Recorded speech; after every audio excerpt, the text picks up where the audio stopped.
Okay, you brought us some pretty intense material this time. Yeah. Stuff that really digs into what it means to face like serious pushback, to stand strong in your beliefs, even when it feels like the whole world against you. Yeah. We've got excerpts from John chapter 10, verses 31 through 42. Okay. Psalm 18, verses 2 through 7. Right. Jeremiah chapter 20, verses 10 through 13. Interesting. And a really thought-provoking reflection on Psalm 1:18-14. Powerful stuff.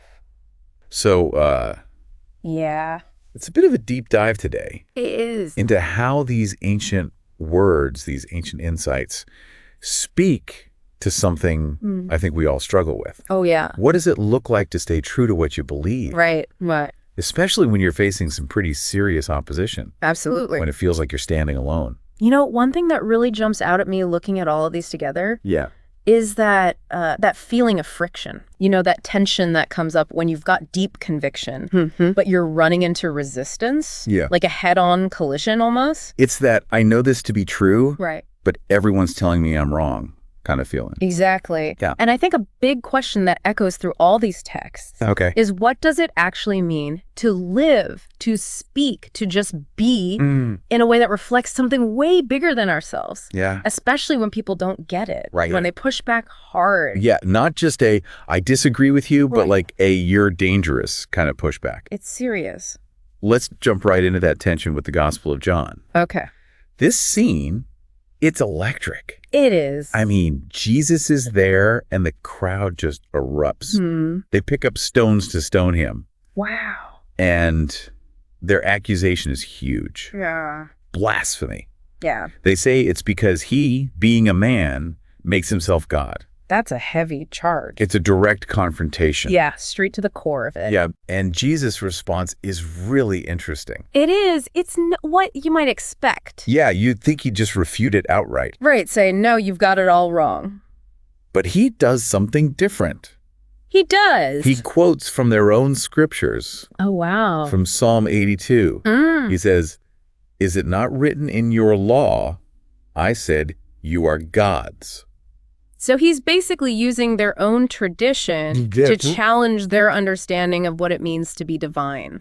Yeah, to make them confront this idea that maybe the concept of God isn't as simple as they're making it out to be. Gateway. And then he takes it a step further. Okay. He points to something they can actually see, Oh, and just something they can evaluate, what's that? his actions. He says, "If I'm not doing the works of my Father, then do not believe me. Right. But if I do them, even though you do not believe me, believe the works." So it's like he's saying the proof is in the pudding. Yeah, it's not just about words. It's about what he's actually doing. It's the way he's living, how his actions match up with his claims.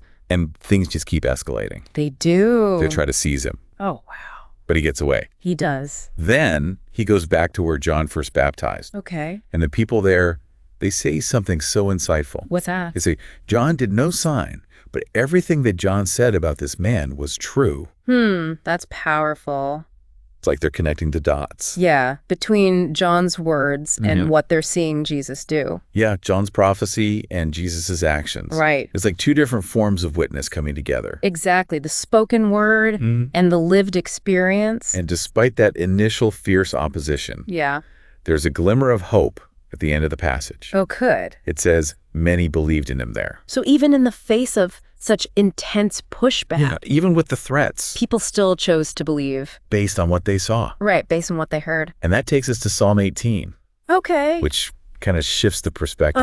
So Well, we go from this very public confrontation to this really personal expression of reliance on God yeah, in the middle of some serious hardship. like looking to a higher power when things are tough. And the language the psalmist uses, it's just so powerful. Is. So evocative. What kind of language? It's all these amazing metaphors. Yeah. It says, the Lord is my rock and my fortress and my deliverer, my God, my rock. Wow, so many images. It keeps going. In whom I take refuge, my shield and the horn of my salvation, my stronghold. It's like this whole fortress of faith. Yeah, it's this sense of being completely surrounded, completely protected by God. When you're facing danger. Yeah. And then the psalmist cries out, Oh, how- in my distress I called upon the Lord. To my God I cried for help. That raw plea for help? And the response described is intense. Oh, how so? It says, Then the earth reeled and rocked. Wow. The foundations also of the mountains trembled and quaked because he was angry. That's some serious imagery. I mean, what do you make of that?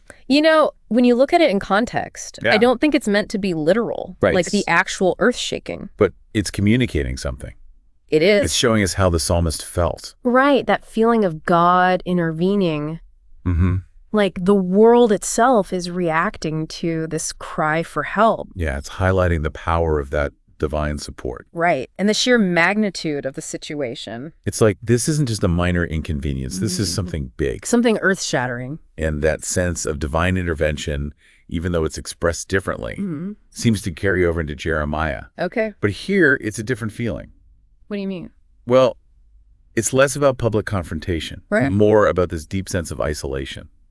Oh, like being alone in your struggle? Yeah, and persecution. Okay. Jeremiah says, for I hear many whispering, terrors on every side. Oh, wow. Denounce him. Let us denounce him. Say, all my familiar friends, watching for my fall. So it's like even his close friends Yeah, the people he trusted. have turned against him. It's that feeling of betrayal, Mm. which really echoes what Jesus went through. Yeah, All absolutely. being surrounded by enemies. Right, even those closest to you. It's such a human experience. It is, and so painful. But even in that isolation, yeah. Jeremiah still expresses hope. Okay. He says, but the Lord is with me as a dread warrior.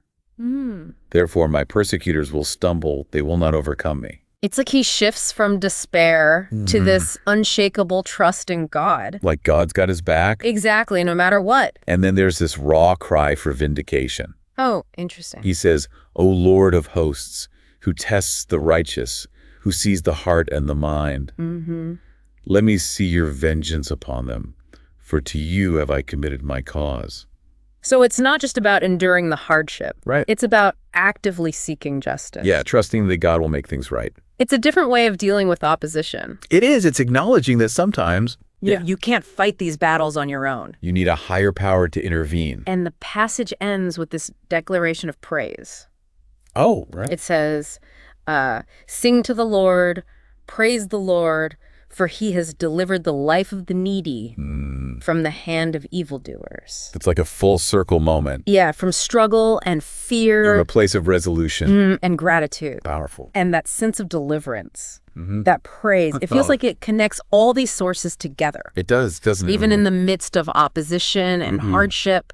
There's this underlying belief Yeah. that overcoming is possible. And that acknowledging that deliverance Right. is so important. It's key. Which brings us to that reflection on Psalm 1:18-14. Okay. It says, the Lord is my strength and my defense. He has become my salvation. It really does feel like that verse sums up Yeah. the core message of all these passages. And what I find really interesting is Yeah. how the reflection connects that ancient psalm. To Jesus' life. Right. It points out that even when he faced such disbelief Yeah. and hostility, He never wavered. he stayed steadfast in truth and love. Which reflects the strength and defense we see in the psalm. And it brings us back to the importance of actions. It does. The reflection says that his works spoke clearly of the Father. Like we talked about with John. Exactly. Actions speak louder than words. Sometimes they're the most powerful form of communication. Absolutely. And this is where it gets real for you. Right. For all of us listening. Yeah, the reflection reminds us that we need to stand firm in faith, especially when questioned or misunderstood. That's so important. It's taking these ancient examples Yeah. and applying them to our life. To those times when we face opposition. When we're standing up for what we believe. And it goes even further. Okay? It encourages us to let our lives reflect God's goodness so others may come to believe through our witness. So it's not just about standing firm. It's about being a living example. Yeah, letting our actions speak for themselves. Like how Jesus' actions pointed to God. Exactly. And there's this beautiful prayer included, So lovely. asking for help to stay faithful, to speak truth with gentleness and love, Right. and to let our actions radiate light. Because, let's be honest, it's not always easy to live out our convictions. Especially when we face resistance. We need that strength, that guidance from somewhere beyond ourselves. And the reflection ends with this really direct question. Okay. It asks, how can your words and actions today clearly reflect the presence of Jesus in your life? It's making us think. Yeah, it's asking us to look inward. How do we embody our beliefs? Exactly. And how do we show those beliefs?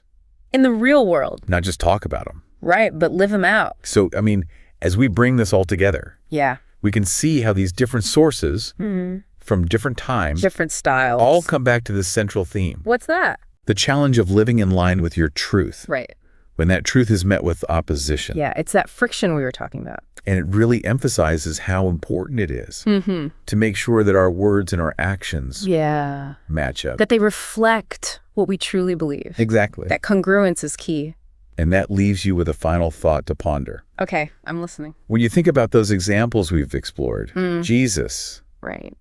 the psalmist in his distress, Yeah. Jeremiah feeling so isolated, how might the kind of opposition they faced Okay. actually tell us something about the message they were living? Interesting. Or the path they were on? Is pushback always a bad thing? Right. Like, does it always mean we're doing something wrong? Or could it sometimes point to the power of an idea, to the relevance of a way of being? Like, the more opposition you face, the more important the message might be. Maybe. Something to think about. Definitely something to chew on. Yeah, in your own life. In your own experiences. In your own sources. See where that takes you.